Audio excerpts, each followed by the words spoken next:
मोहतरम असातिज़ा कराम, अस्सलाम वालेकुम। मैं हूं मोहसिना मुख्तार, स्नोमैन पब्लिशर्स की जानिब से।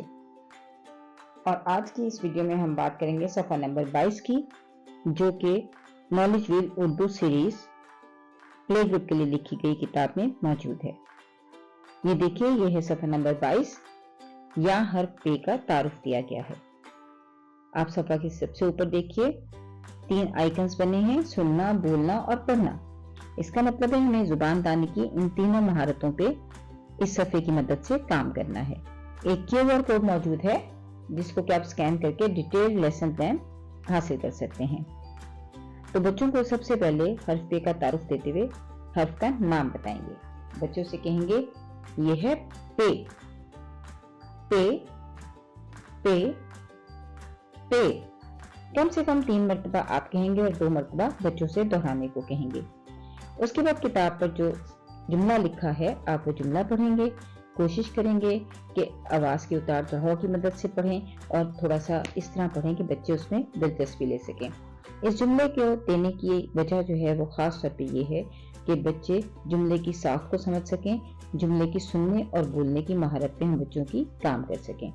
तो बच्चों से कहिए कि ये है पे, पे, पे। पे से पत्ता, हरा भरा पत्ता। पे से पत्ता, हरा भरा पत्ता। कोशिश कीजिए हर जो जुमला है या लफ्ज है या हर्फ है वो आप 3 मरतबा दोहराएं और बच्चों से कहें कि वो 2 मरतबा खुद बोलें, ताकि उनकी सुनने और बोलने दोनों महारतों पे हम काम कर सकें।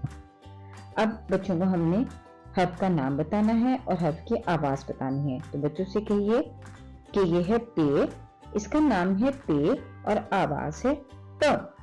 नाम है पे और आवाज है प। नाम है पे और आवाज है प। बच्चों को हर्फ की आवाज की ज्यादा से ज्यादा मशक करवाइए ताकि बच्चे उसकी आवाज को पहचान सकें। उसके बाद आप बच्चों को ज़ख़ीरा अल्फाज का तारुफ दीजिए। ज़ख़ीरा अल्फाज का तारुफ करवाते हुए आप कोशिश कीजिए कि बच्चों को पहले तस्वीरें दिखाएं, उनके नाम बताएं। उनसे कहिए कि ये देखिए, ये है पिंजरा, ये है पत्ता। पंखा एक बहुत अच्छा पे से शुरू होने वाला लफ्ज है, आप पंखा बता सकते हैं। पंखा, पत्ता, पंखा, पत्ता।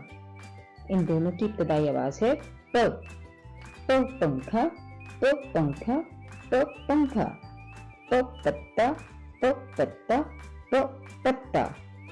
बच्चों से कहिए कि वो इसको बार बार दोहराएं ताकि उनकी बोलने की महारत में इजाफा हो और वो आवाज को पहचान सकें। उसके बाद आप कोशिश कीजिए कि बच्चों को पंखा, पिंजरा या पत्ता जो भी ज़ख़ीरा अल्फाज हैं उनके नाम आप किसी फ्लैश कार्ड पे लिख के या आप तख्ता स्याह पे लिख के या क्लासरूम में जो भी आपके पास व्हाइट बोर्ड मौजूद है आप उस पर बड़ा बड़ा लिख के बच्चों को बताइए कि ये पंखा है या ये पिंजरा है, ये पत्ता है।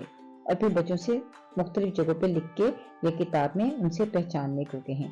ये साइट रीडिंग कहलाती है, यानी बच्चे अल्फाज को तस्वीर की तरह देखते हैं और एज अ तस्वीर ही वो अपनी माइंड में इसको सेव करते हैं। और आगे जाकर ये जब बच्चे जुमले पढ़ना शुरू करते हैं तो ये तमाम जो उनके याददाश्त में या उनके दिमाग में जो तमाम पिक्चर्स महफूज होती हैं वो इनकी मदद से जल्द अज जल्द पढ़ाई की तरफ या पढ़ने की तरफ पढ़ना सीख जाते हैं। तो आप बच्चों को साइट रीडिंग जरूर करवाइए।